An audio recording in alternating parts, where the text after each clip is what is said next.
good morning to all our viewers. Welcome to National Institutes of Health Continuous Medical Education Session 2023, organized and brought to you by Sektor Sumber Maklumat Penyelidikan NIH. For those who just joined us, please do register your attendance in the link provided in the comment or description section. An e-certificate will be given after the show. Please respond in the comments if you have any question or feedback. And please turn on your camera as we display virtual audiences in the studio later.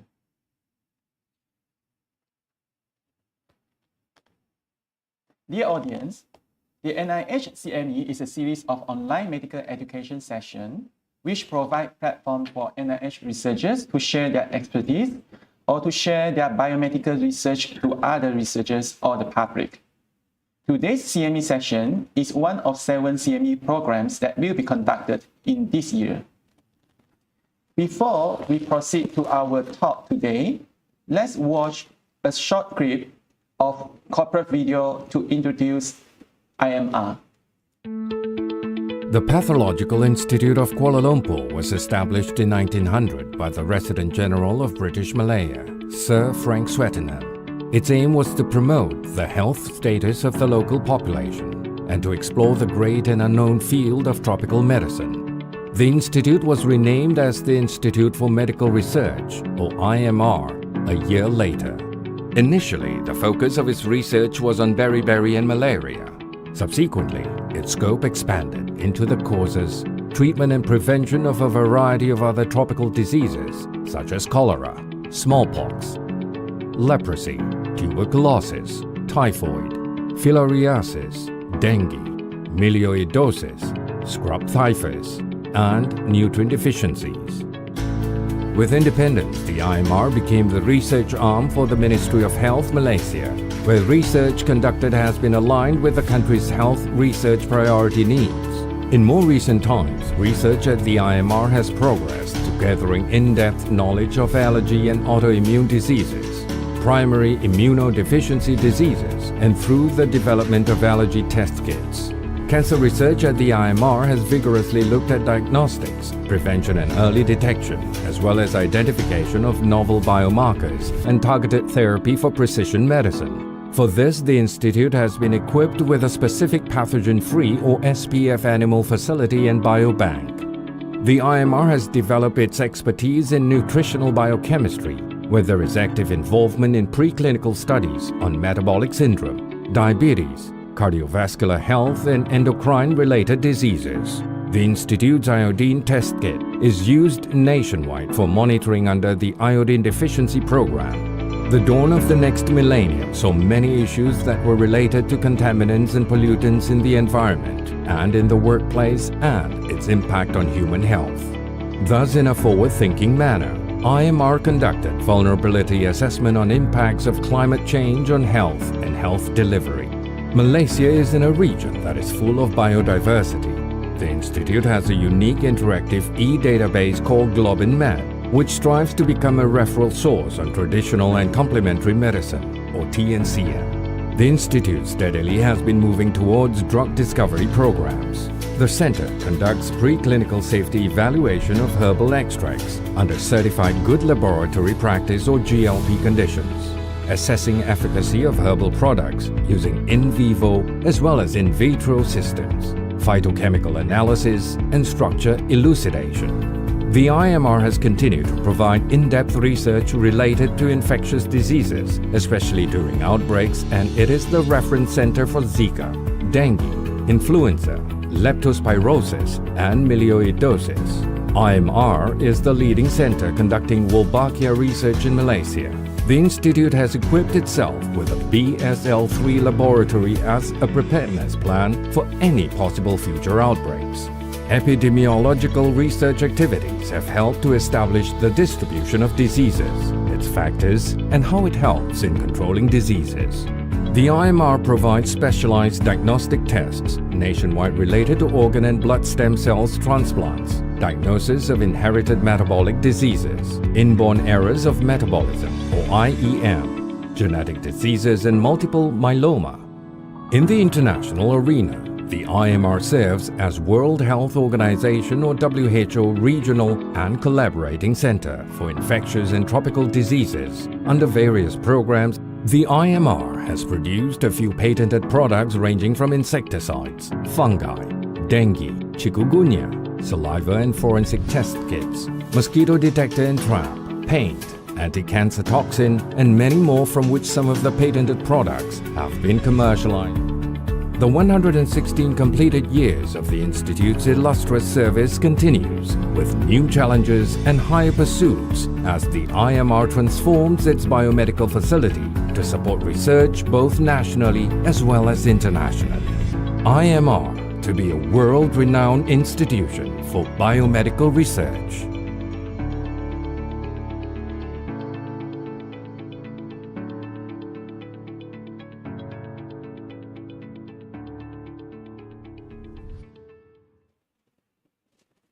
Hi, as for today, we'll be having a special guest from the Virology Unit of the Infectious Diseases Research Center from IMR.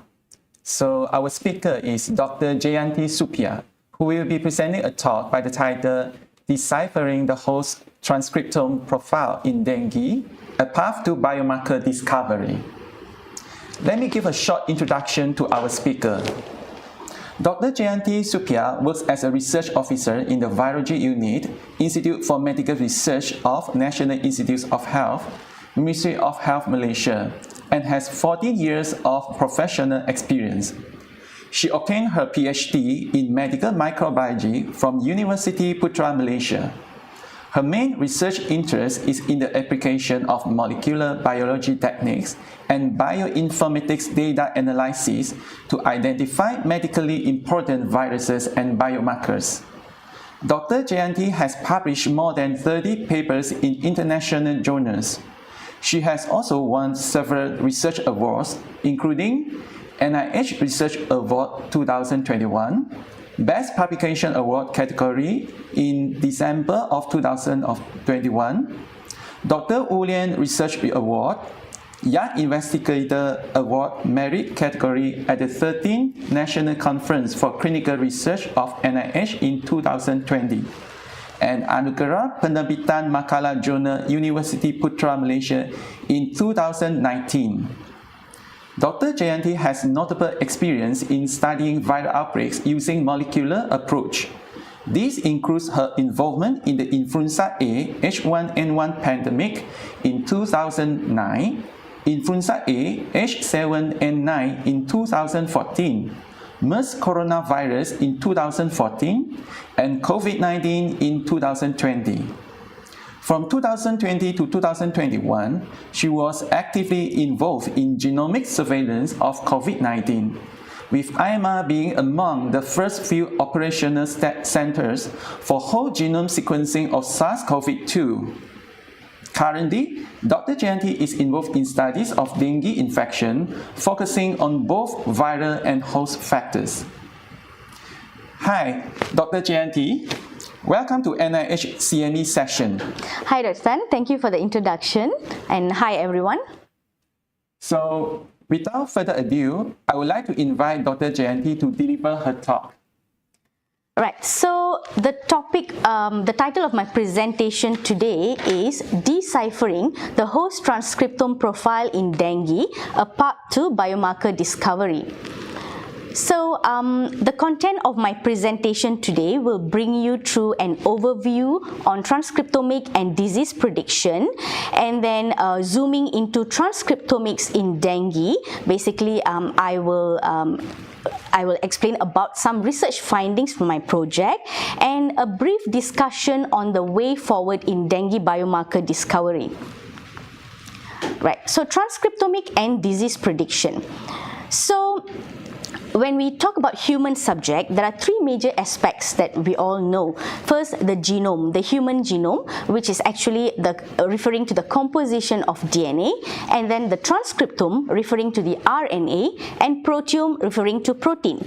So the transcriptome, which is the focus of the presentation today, the study on transcriptome is called Transcriptomics. So Transcriptomics encompasses everything relating to RNA, and this includes their transcription and expression levels.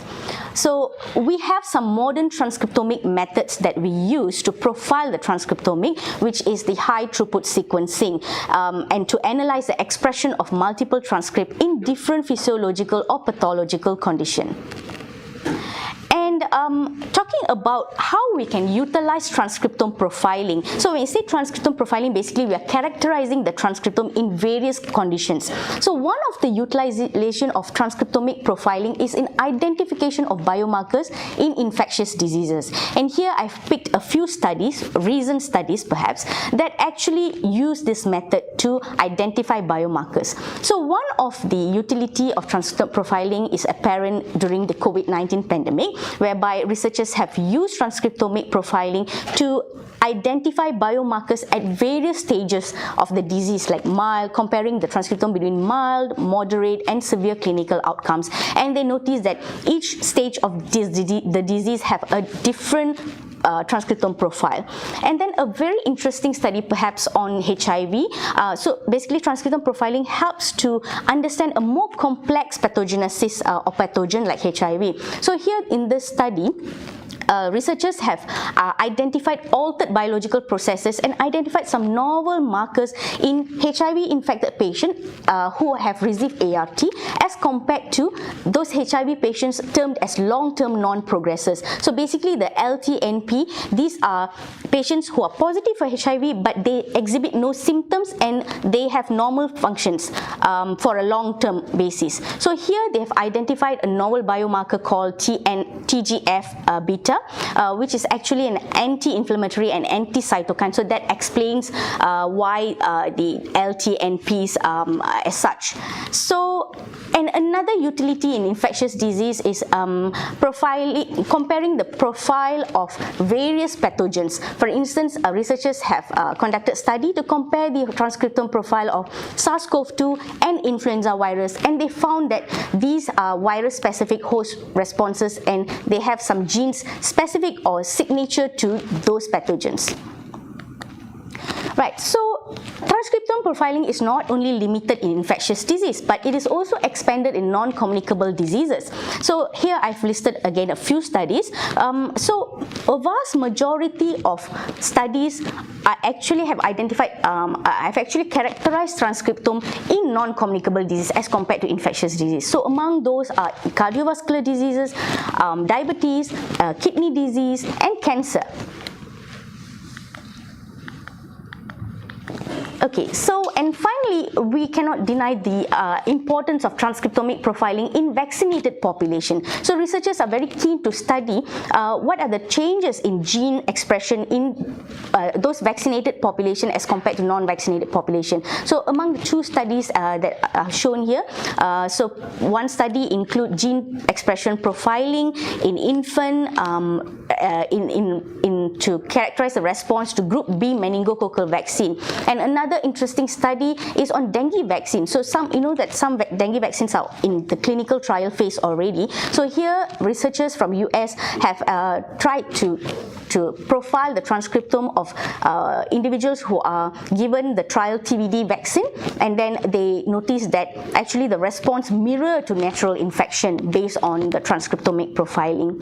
So those are some interesting findings based on transcriptomics. So what about transcriptomics in dengue? So when you focus on dengue, so here I would like to outline some of the research findings from a study. So this study, identification of platelet transcriptome biomarkers in dengue infection to complement existing diagnosis algorithm, which was registered under NMMR and approved and was conducted from 2020 to 2022. So I was a PI of the study, and we recruited samples from HKL, so we have collaboration with HKL. Right, so on what basis we conducted the research? So looking at some research background, as we all know, the burden of disease is high when we talk about dengue infection. Every year, about 400 million people are infected with one of the 4 dengue serotypes, and about 15% to 20% advances to severe dengue, and which is why supportive treatment and early admissions is important to minimize death. So what is the problem? So one of the identified problems is no reliable prognostics for dengue. Of course, WHO has classified dengue, based on few criteria, and however, there seem to be some limitations of warning signs to identify patients, especially those with risk for severe dengue, especially when these warning signs emerge quite late in the course of the disease. On the other side, we have some perhaps emerging problem with the existing biomarkers. For instance, the NS1, which is the non-structural protein 1, is currently used as the early biomarker because it has some features whereby it is present in the individual or secreted in the individual infected with dengue at quite an early stage of the disease. However, recently there have been some report that says that NS1 rapid test kit has diminished sensitivity. This is especially seen in some endemic countries like Brazil and Vietnam, and they also notice that this kit is differ in sensitivity according to dengue serotype as well. So based on this, there is an immense need to find an alternate biomarker that could complement the existing biomarkers. There are ongoing studies or published studies that have identified some biomarkers. Basically, these are mostly cytokines, like the most commonly described cytokine is the IL-10, which is seen to be associated with severe dengue and viral replications. And then there are also studies that have identified secreted biomarkers like chymase and enzyme biomarkers like AST and ALT. So based on this, we have identified some gaps to be addressed.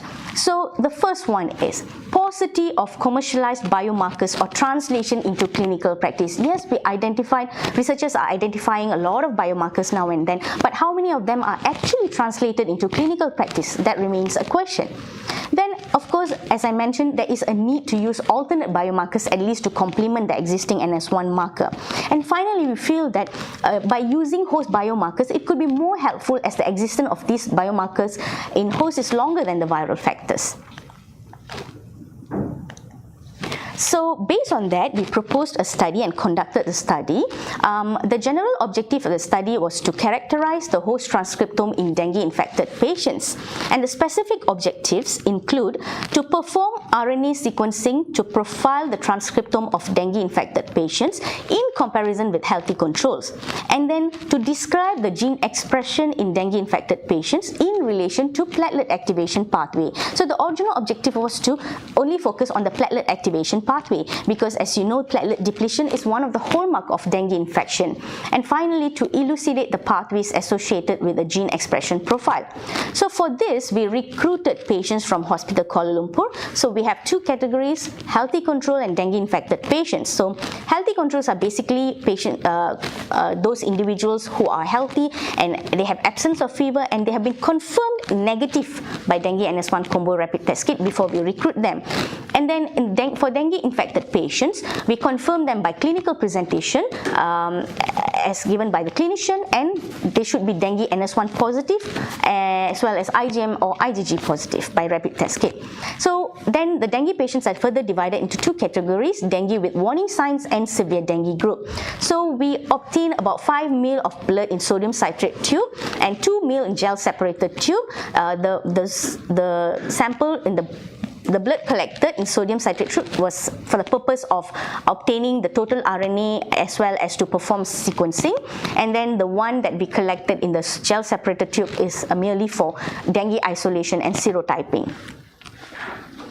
And then, so for the after we perform the RNA sequencing, we actually outsourced for bioinformatic analysis. But let me briefly explain what we actually have done. So we subjected the raw data to a RNA sequencing pipeline. Basically, that includes a general workflow that includes filtering and then cleaning the data and subjecting it to QC, and then most importantly aligning it with gene and the reference genome. So the reference genome here is the Homo sapien reference genome, and then again subjecting it to QC, and then we have done the gene expression focusing on three main components, which are the PCA, the correlation statistics, and also most importantly screening of the DEG. So DEG here means the differentially expressed genes. Right, so the achieved sample size, so we first intended to collect 10 healthy controls and then 20 dengue with warning signs and 11 severe dengue. So basically, since this is a pilot study, that is why the sample size is quite small, because at the time we proposed the study, there were no other studies related to platelet transcriptomics in dengue infection.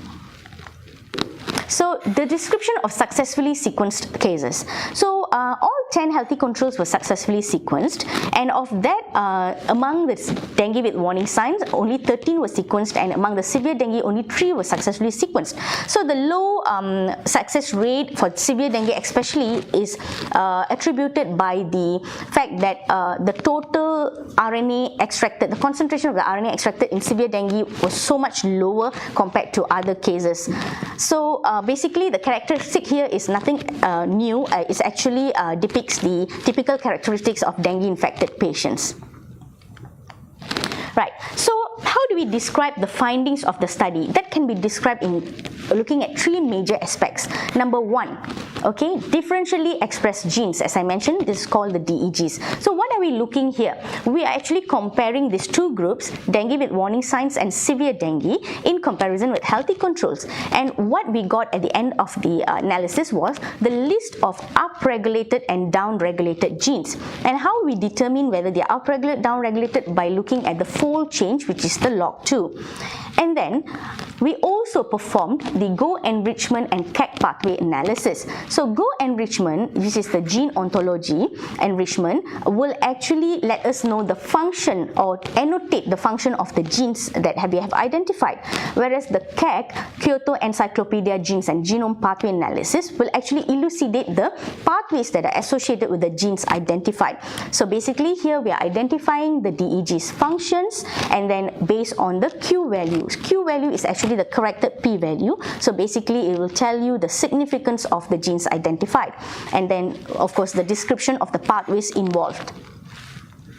And then finally, once we have identified the genes, biomarkers in this study, we need to shortlist, because just to let you know that the data is numerous, is abundant. So we have identified a long list of DEGs, but at the end of the day, we have to look at the genes that are highly upregulated or highly downregulated. So on that basis, we shortlist about 10 to 15 top DEGs, and then we looked at the utility of these in predicting severe dengue as well as a potential indicator for dengue in general. Right, so let's look at the findings of the study. So this is an overview of comparison of total DEGs between groups. So basically, as you know, we compared the dengue with warning sign with healthy control and severe dengue with healthy controls. So basically, the scatter plot and the volcano plots here, they actually mean the same, but represented in a different manner. So we notice that there are more upregulated genes than downregulated genes in dengue infections. Then, this is an overview of enrichment and pathway analysis of DEG in dengue infection. So, the GO will let us know about these 3 components: the cellular component, molecular function, and biological process. So, we observed that host genes were highly expressed in cellular components such as cytoplasm, cytosol, and membrane, whereas in the molecular function and biological processes, a high number of genes are involved in protein binding, cell cycle, and cellular responses to DNA damage, as well as even in severe dengue, we saw a lot of genes involved in cell division and oxidation reduction process. And among the top 4 pathways that are associated with the genes identified are cellular processes, metabolism, signal transduction, viral diseases, and immune system. So here's a highlight of the study. Since we focus on platelet activation pathway, let us look at the genes that that have potential predictive value for dengue fever and severe dengue. So here we have identified 3 major genes. One is the MYLK2, next serpin B2 and MET kinase 12. So of course we have identified other genes as well, but looking at the fold change, these have the highest fold change, whereby the MYLK2 had about 3 to 4 fold changes in dengue fever as compared to healthy control, whereas the serpin B2 has about 1 to 2 fold changes. So then when we look at the severe dengue group, again we saw these two, MYLK and serpin B2, and interestingly the fold change is much higher than what we have detected in dengue fever group. The fold change went up to 5-fold and near to 5-fold changes as compared. So with that, we think that these genes have good predictive value for severe dengue. Right, so let us look at what is this MYLK2 and serpin B2. These were the 2 identified biomarkers for severe dengue, as I mentioned just now. And MYLK2 is a myosin kinase, and it's exclusively expressed in adult skeletal muscle. And how is it associated with platelets? So it is a prerequisite for ADP-induced platelet aggregation. So this explains why high expression in severe dengue cases manifested with bleeding. And as for the serpin B2, it is actually a plasminogen activator inhibitor 2, which is involved in coagulation and thrombosis.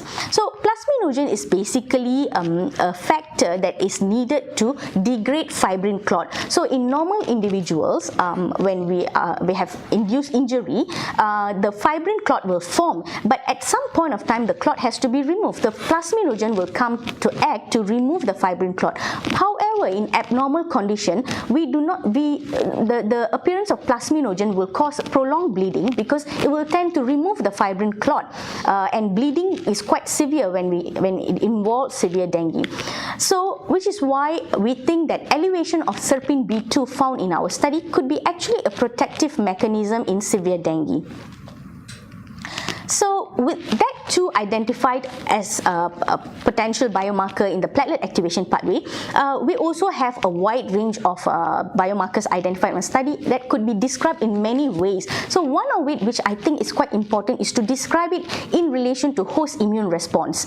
So when you look at those biomarkers that are related to immune response, like T cell activation, B cell activation and so on, interferons and so on, so we have identified a vast, quite a number of numerous DEGs. Okay, so we have categorized them into gene predictive of dengue fever, gene predictive of severe dengue, and gene predictive of progression to severe dengue. So I know this is a busy slide, a lot of things are ongoing, but I would highlight the one that is bolded in red. So Syndican-1, the STC1, was found to be highly expressed with fold change of 7 in dengue fever, and it was found to be also highly expressed in severe dengue, which means it is found to be highly expressed throughout the progression of the disease, which is why we think this is a good biomarker to detect dengue in general. And then on the other side, we have genes predictive of dengue fever, of which mostly are interleukins and chemokines. So, and one thing to highlight here is the CCL7, the chemokine ligand 7. So this biomarker was found to have predictive value for progression of severe dengue, because in the dengue fever group it was elevated about 4-fold higher, but in the severe dengue group it went up to 10-fold change. So it'd be good to measure or to monitor this biomarker in order to predict progression to severe dengue.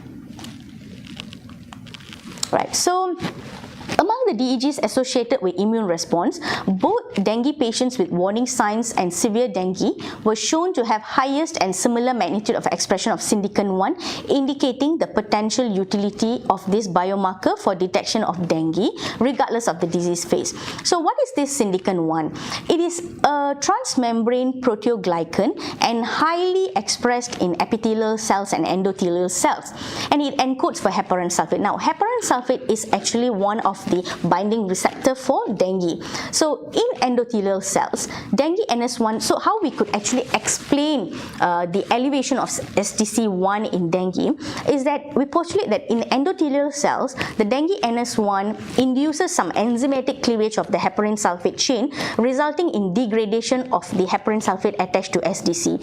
So with the reduced level of heparin sulfate, the SDC now can be significantly shed. That's why we saw an elevation. So increased shedding of SDC1 by endothelial cell eventually could alter the vascular permeability and cause an event called plasma leakage. So this effect is specially induced by NS1 from dengue 1 to 4 and not seen in other proteins from other flaviviruses. And then we also identified CCL7, which is found to be twice higher in severe dengue as compared to dengue patients with warning sign. So could be used as biomarker to predict progression of the disease. So CCL7 is known to bind with various affinities to chemokine receptors. And increased levels of CCL7 basically recruit monocytes to the site of injury and mediate local inflammatory responses that contribute to disease pathogen. So which is why that explains why CCL7 is highly upregulated in severe dengue patients because of the need to enhance inflammatory responses to contribute to the disease pathogenesis. Right, so that is a bit on the findings from the research. So as I mentioned, we have found quite a number of diseases, quite a number of genes related that could be explained in many different ways. So one of it is when we associate them to platelet activation pathway. Another is when we associate them to immune response. So what is the way forward? Identification alone is not sufficient for us to conclude at this moment. So the discovery of the immune response biomarkers or platelet biomarkers via sequencing is highly affirmative, but it has to be subjected to validation in a bigger cohort. So what we have done is a pilot study in a smaller cohort. So validation is important, and the aforementioned biomarkers have great potential in point of care testing to complement the existing algorithm of dengue detection. So after this, we will move forward to validate these biomarkers using a different platform, and finally, if we find that these biomarkers have a similar pattern of expression as compared to what we have done previously, then we will move on to convert this to protein and assay development. So hopefully with this, we will be able to get a good biomarker that could be used for that could benefit the diagnosis of dengue. So yeah, with that, I thank you all for your attention.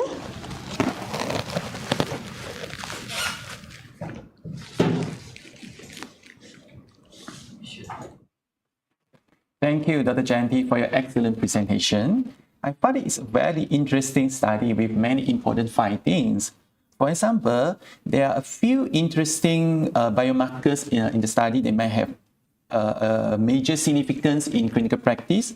I see that. So, for example, just now you mentioned about one special biomarker, Syndecan-1, SCDs1, and I saw in the slide you do mention that this is quite specific to dengue because the slide mentioned that it's not seen in other flaviviruses. So do you think that, do you foresee that this could be one of the specific biomarker we can use to help diagnose the dengue?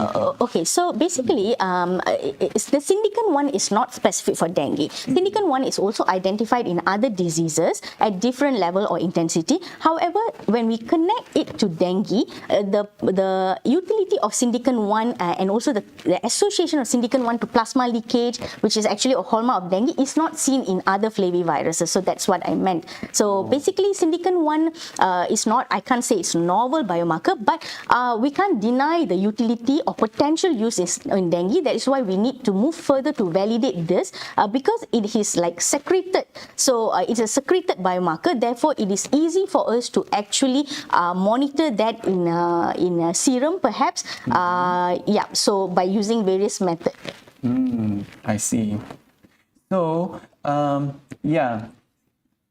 So now, since we still have quite a bit of time, maybe we can open up a Q&A session from our dear audience. So let me just remind, for those who have just joined us or who have already joined us for some time, please do register your attendance in the link provided in the comment section. And we'll issue an e-certificate later after the presentation. And please respond in the comments if you do have any question, any feedback, or any concerns. But let's say we are unable to answer all of the questions. You may also contact Dr. Jayanti through the email just now we share in the slide. So we can reply to your questions later after the presentation.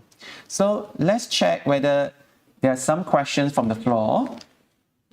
Okay, so there's one question from the audience. So Dr. Jayanti, how do you foresee the role and potential use of biomarkers to replace the current dengue rapid test kits in future clinical practice? Okay, so good question. Well, I have asked myself how I foresee this in my when I was conducting my project. Okay, well, what I can say is we can't replace completely the existing biomarkers because it's quite important. The NS1 biomarker, especially the IgM, IgG, the NS1 especially is basically related to the viral factor. So it points to the dengue virus itself, which is very important. And since it is secreted at early phase and could be an early biomarker. So what I can see is the host biomarkers that we identified could complement the existing biomarkers. So when we move on to the development phase of the technology, so we will also use these biomarkers in combination with the host biomarkers so that it can give a general or a more specific perspective on dengue diagnosis. So we can't completely remove. So we intend to combine the host biomarkers and viral biomarkers for the development of the technologies. Could I put it in this way? Since dengue NS1 is more for diagnosis, so if you incorporate other biomarkers that may indicate the risk of progression to severe dengue, right, I think that will also help the management of the patient. Exactly, right? yes. Yeah. So I do find it's a very important direction to help to manage our dengue patients. Yes. Yeah.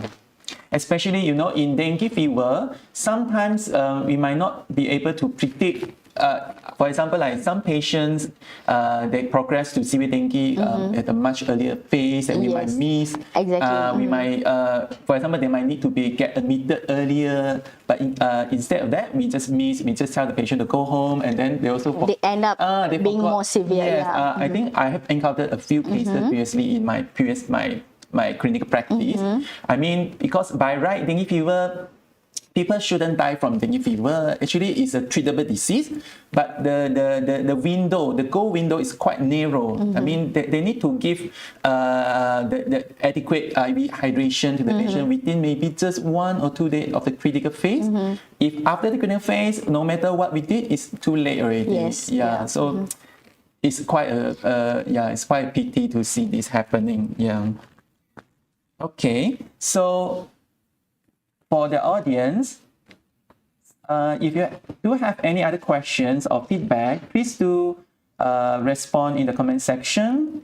And please do not forget to register your attendance in the link provided in the comment section. So let's check do we receive any other questions from the floor?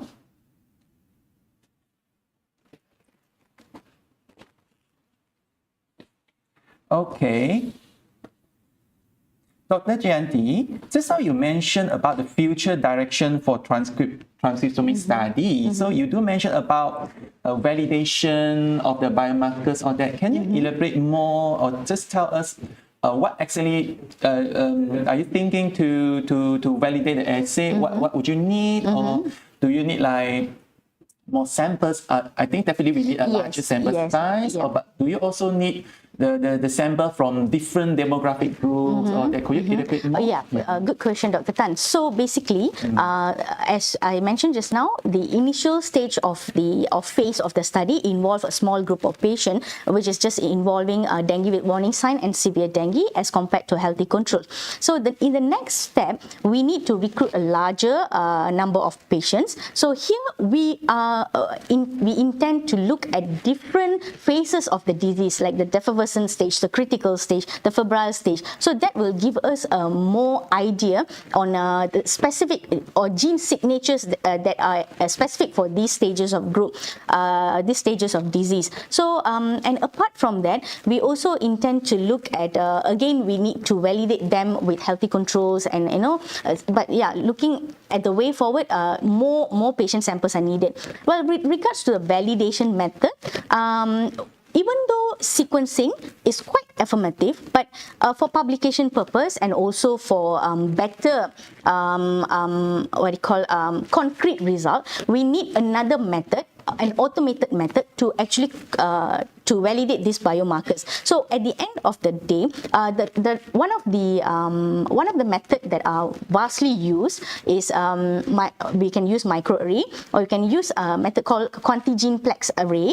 So here, it is based on hybridization probe, which is specific for these biomarkers. So we will, the company will, we can purchase these gene biomarkers from the company and coat it on the plate, and then we can use the samples to detect them. So basically, what we are looking into is concordance between the new method and the previous method. So by right, they should reveal the same profile of the genes that have been identified. So that is one way. And so microarray is one of the method. And then after the validation, then we might need to again shortlist the biomarkers, and then we will pick perhaps the top 5 or top 10 perhaps, and then proceed for protein work. So basically by converting the gene into protein and then using ELISA is one of the method that I have in my mind to to be developed as an assay for the detection. I see. So I think a lot more work to be done. Yes, absolutely. Okay. So let's see whether there's any other questions before we conclude the session today.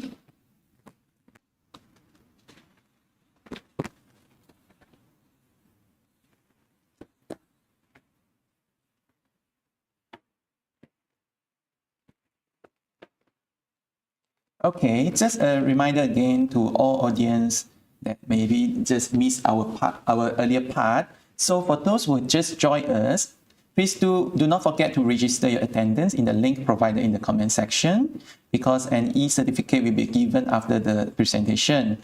And please do respond in the comments if you have any concern, any question, or any feedback. So for those questions that we might not be able to answer in time today, you can also email Dr. Jayanti to her email address, jayanti@moh.gov.my. Yes. So we can reply to you after the talk. Okay, so I received another questions.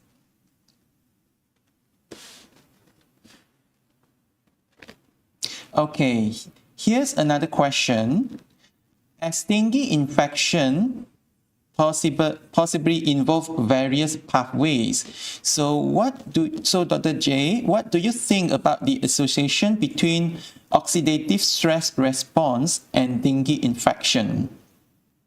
Okay, so oxidative stress response is actually relating again to the bleeding tendency and injury, right? So that would actually relate back to the platelet, because when we look at the some of other biomarkers detected in platelet activation pathway, and we look at the gene ontology, basically that will let you know the function of the biomarkers. There are some that are linked to the oxidative stress pathway. Unfortunately, the fold change of these biomarkers is not as intense as the others, which is why we had to remove them from the shortlisted biomarker. But it'll be good to validate. That's why hopefully when this the findings of the study has been published, and basically the data will be available to the public, because we have to deposit all this data in the GeoSet or publicly accessible web page, so that will be easily accessible to other researchers. Hopefully they can use this for their benefit,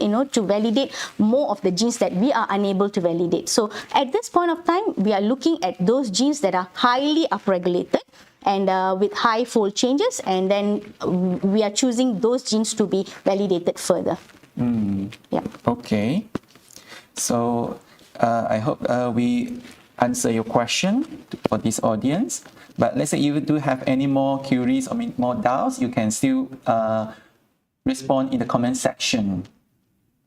So I have another question for Dr. J. So just now I saw an interesting slide about NS1. Just now you mentioned, it's a well-known fact that NS1, the sensitivity maybe just, about 50% in the early phase. So, but just now you do mention there's some studies showing there's varying sensitivity to different serotypes. Yeah. Is there any possible reasons or regarding that in the paper? No, it was not well explained why this happened, but this has been seen only in some parts of the region, like the Brazil and Vietnam, whereby they saw, surprisingly, dengue 2 and dengue 4 seem to have diminished sensitivity to NS1 in their country. But then we don't see in other geographical area about this issue. So which is why maybe it's some of the gaps that need to be addressed later, but we are unsure why this is happening, why it differs according to severity. Perhaps it could be related to the binding affinity of the NS1. We are not sure yet about that. Yeah, that means the sensitivity is not only varies due to different serotypes, it also varies in different areas. Yeah, different geographical area. So yeah. maybe there's something to do the population, the gene, Yes, of the yes. humans. Probably, yeah. So I think that's an interesting area for future For us study. to explore, I guess. Okay, so we'll see if I think because we only have 1 hour for today's CME, so maybe we'll conclude the session today. So if to the audience, if you still have any queries or any doubts, you may always just email us. You can email to Dr. Jayanti to her official email, jayanti@moh.gov.my. So Jayanti, Jeyanthi, all small capital, @moh.gov.my. So we can answer to your questions later. So before we conclude in the section, are we going to take a photo together with all the audience? No. Okay. So they don't have to turn on their camera. Yes.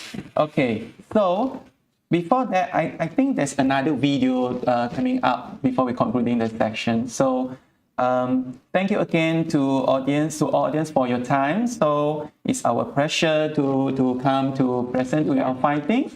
So hope that we can still see you in our next CME NIH. So thank you. Have a good morning.